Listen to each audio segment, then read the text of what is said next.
আমি বলতাম আপনার কাছে টাকা নেই, আপনি 1000টা টাকা নিন, 1000 টাকা জোগাড় করে একটা কেটলি কিনুন আর কয়েকটা মাটির ভাঁড় নিন।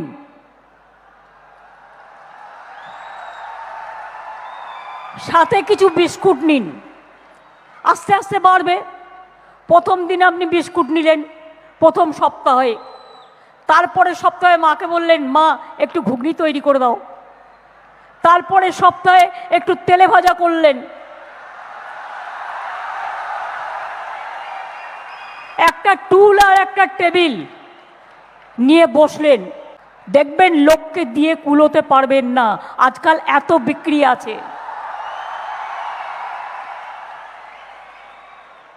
কোনো কাজ জীবনে ছোট নয়। যত মানুষ আজকে মাটির থেকে উঠে বড় হয়েছে, মাটির থেকে উঠে আকাশ ছুঁয়েছে, তারা কিন্তু এটাই তাদের কাহিনী, এটাই তাদের গর্ব, এটাই মেন বাহিনী। এই কাজটা করুন তো। আমাদের খাওয়া জুটুক না জুটুক মমতা দি দেখতে আসবে, যে হ্যাঁ দেখে যাক মমতা দি। আমাদের লোকসভা হয়েছে, বিধানসভা আছে, মুখ্যমন্ত্রী জানে, বিধানসভা এখনো আছে, বিধানসভা ভোট আছে সামনে, আমরাও বুঝে নেবো। 1000 টাকা ধরিয়ে দেবে, দিয়ে বলবে নাও হয়ে গেছে।